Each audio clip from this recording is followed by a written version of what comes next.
Hello नमस्कार दोस्तों, स्वागत है आपका हमारे इस यूट्यूब चैनल में। दोस्तों आज की इस वीडियो में हम लोग पंचवर्षीय योजना के बारे में बारी बारी से अच्छे से जानेंगे। दोस्तों पंचवर्षीय योजना का क्या उद्देश्य रहा, इससे हमारे समाज में, हमारे देश में क्या प्रभाव पड़ा, किसके समय पे कौन सी पंचवर्षीय योजना थी और ये किस मॉडल पर आधारित था, ये सारी बातें आज की इस वीडियो में हम लोग जानेंगे। चलिए शुरू करते हैं आज की इस प्यारी सी वीडियो को। पंचवर्षीय योजना के उद्देश्य। सबसे पहला उद्देश्य था आर्थिक विकास करना, दूसरा था गरीबी को हटाना। दोस्तों हमारा देश जब आज़ाद हुआ तो आज़ाद होने के बाद बहुत ही ज़्यादा ही गरीबी की ओर देश चला गया था। बंटवारा का दुख, युद्ध वगैरह बहुत सारा चीज़, तो इसलिए पंचवर्षीय योजना को लाया गया ताकि हम लोग आर्थिक विकास कर सकें, गरीबी को हटा सकें, रोज़गार को बढ़ा सकें, देश को आत्मनिर्भरता की ओर ले जा सकें और समाज में समानता ला सकें। हमारा पहला पंचवर्षीय योजना था 1951 से 1956 के मध्य रहा। इस टाइम भारत के प्रधानमंत्री श्री जवाहरलाल नेहरू थे और ये केसी नियोगी की अध्यक्षता में बना था और ये हेरोल्ड डोमर मॉडल पर आधारित था। इसमें कृषि और सिंचाई पर बल दिया गया था। इस समय बुनियादी ढांचा का विकास हुआ, भांगर नांगल बांध का और राष्ट्रीय जल राजमार्ग का विकास हुआ। प्रमुख संस्थाएं, इस टाइम 5 IIT और एक CSIR का गठन किया गया था। इस समय चितरंजन लोकोमोटिव वर्क्स और भारी विद्युतीय उपकरण का भी निर्माण हुआ था। दोस्तों ये सबसे ज़्यादा इम्पॉर्टेंट हो जाता है क्योंकि पहली पंचवर्षीय योजना थी तो इसमें विकास का दर 2.1% लक्ष्य रखा गया था, लेकिन हमें हासिल हुआ 3.6%, यानी कि जितना हम लोग लक्ष्य रखे थे उससे ज़्यादा ही हमें प्राप्त हुआ। द्वितीय पंचवर्षीय योजना ये 1956 से 1961 तक था। इस समय भी हमारे देश के प्रधानमंत्री श्री जवाहरलाल नेहरू थे और ये PC महालनोबिस की अध्यक्षता में बना था, इसलिए इसे महालनोबिस मॉडल भी कहते हैं। इसका समय सीमा था 1956 से 1961 तक और ये तीव्र औद्योगिकीकरण का लक्ष्य इसमें रखा गया था, भारी उद्योग और बुनियादी उद्योग। दोस्तों पहली पंचवर्षीय योजना कृषि और सिंचाई, उसके बाद जस्ट दूसरी पंचवर्षीय योजना तीव्र औद्योगिकीकरण की तरफ मोड़ दिया गया ताकि हमारा देश आत्मनिर्भरता की ओर बढ़ सके, हमारे यहाँ पे बड़ा बड़ा उद्योग आए ताकि हम अपने छोटे मोटे यूज़ के इक्विपमेंट के लिए अपने देश पे ही निर्भर रहे, ना कि हमको दूसरे देशों से आयात निर्यात करना पड़े। तो इसके लिए भिलाई स्टील प्लांट का उद्घाटन किया गया, स्थापित किया गया। दुर्गापुर में स्टील प्लांट का स्थापित किया गया और राउरकेला में भी स्टील प्लांट का स्थापित किया गया। इनका लक्ष्य रखा गया था 4.5% और हमें प्राप्त हुआ 4.3%, यानी कि कुछ कमी हुआ। इसमें विशेष ध्यान रखा गया था कि सामाजिक समानता हो। तृतीय पंचवर्षीय योजना।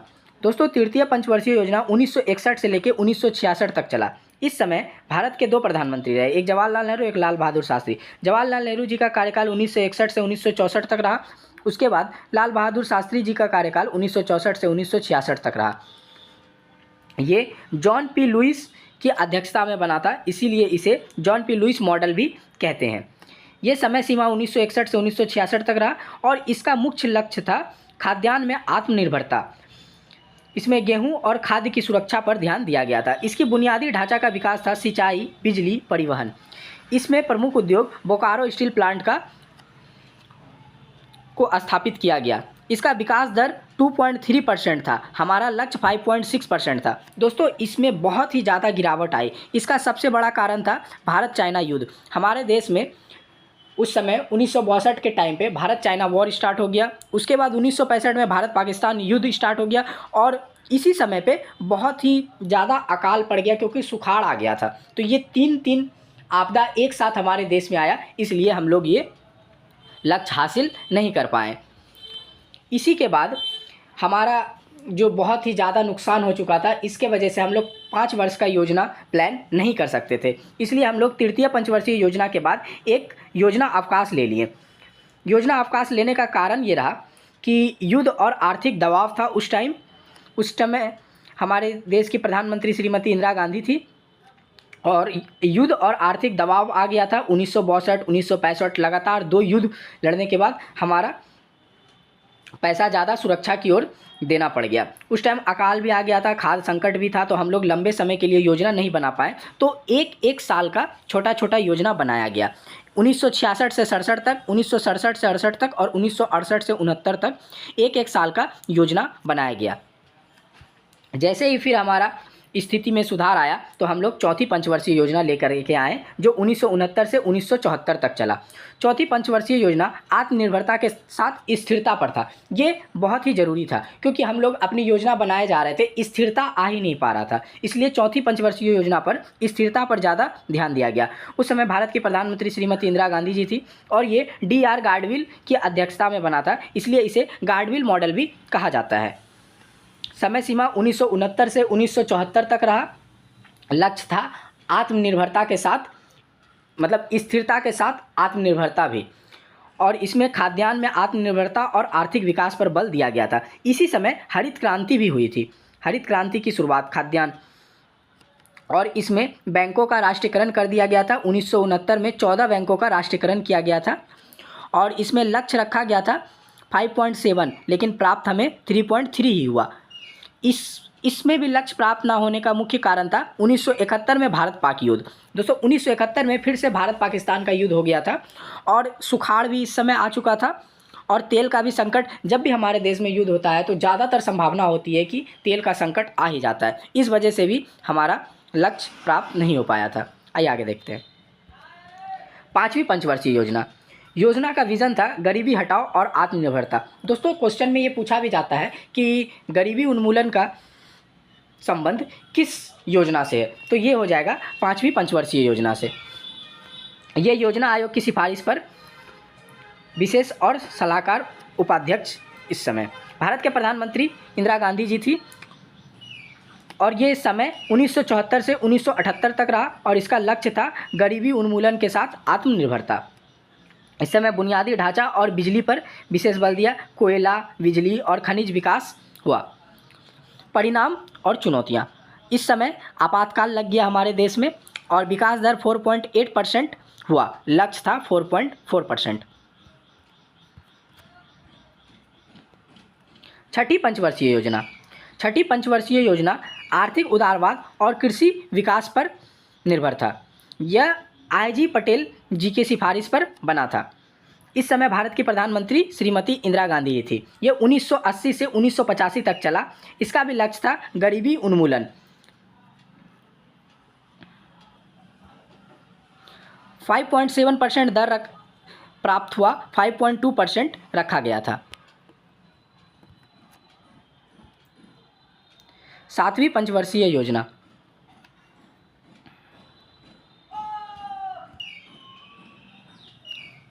दोस्तों सातवीं पंचवर्षीय योजना ये 1985 से 1990 तक चली। इस योजना का विज़न था उत्पादकता, खाद्यान्न और रोजगार। ये आगत निर्गत मॉडल पर आधारित था, दीर्घकालीन विकास और उदारीक मॉडल। ये इस समय भारत के प्रधानमंत्री श्री राजीव गांधी जी थे।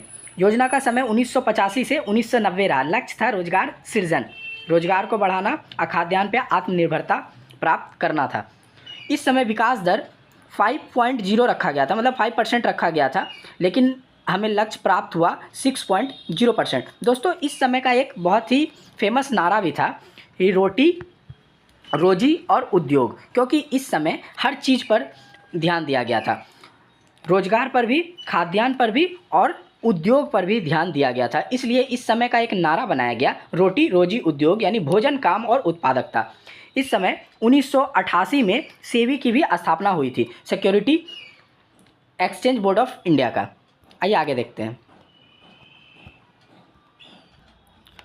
दोस्तों जब सातवीं पंचवर्षीय योजना खत्म हुई तो उस समय भारत के प्रधानमंत्री BP सिंह भी थे और उसके बाद PV नरसिम्हा राव भी थे। उसके बाद PV नरसिम्हा राव बने। PV नरसिम्हा राव के टाइम पे बहुत ही ज़्यादा आर्थिक संकट चल रहा था देश में, मुद्रा भंडार बिल्कुल समाप्त सा हो चुका था।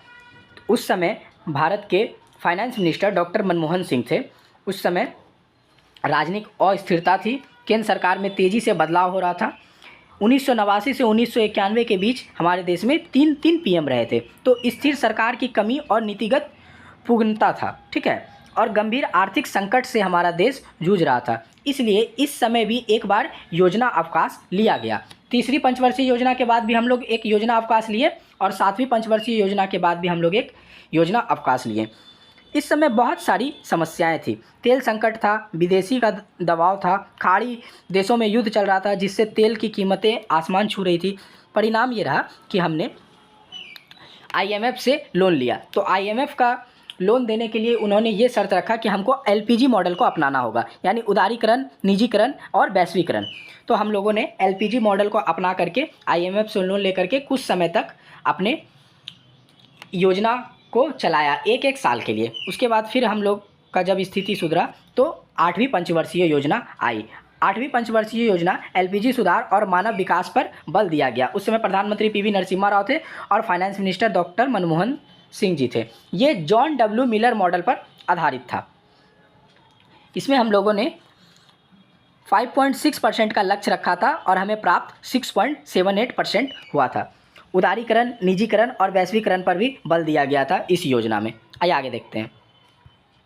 उसके बाद आया 9वीं पंचवर्षीय योजना 1997 से 2002 के मध्य। उस समय भारत के प्रधानमंत्री अटल बिहारी वाजपेयी हो गए थे और वित्त मंत्री डॉक्टर यशवंत सिंह हो गए थे और ये भी आगत निर्गत मॉडल पर आधारित था।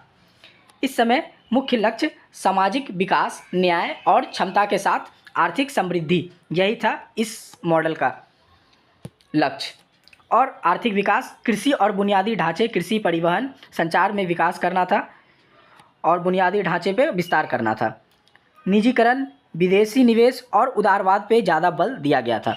इसका लक्ष्य हमने 6.5% रखा था, लेकिन हमें प्राप्त 5.6% ही हो पाया था। ये भी होने का कारण ये था कि 1999 में कारगिल वॉर हो गया था भारत पाकिस्तान के साथ। इस वजह से ही हमारा ये लक्ष्य प्राप्त नहीं हो पाया था। और पीएम ग्राम सड़क योजना की शुरुआत भी इसी योजना में किया गया था। आइए आगे देखते हैं। 10वीं पंचवर्षीय योजना, इसका समय था 2002 से 2007। इस समय वित्त मंत्री जसवंत सिंह थे और प्रधानमंत्री अटल बिहारी वाजपेयी था। ये व्यापक आयात निर्गत मॉडल पर आधारित था और इसमें लक्ष्य रखा गया था सामाजिक न्याय, क्षमता के साथ आर्थिक विकास। इसका भी लक्ष्य सेम ही था। हमने इसमें लक्ष्य 8% का रखा था, पर हमें प्राप्त 7.7% के आसपास ही हो पाया था।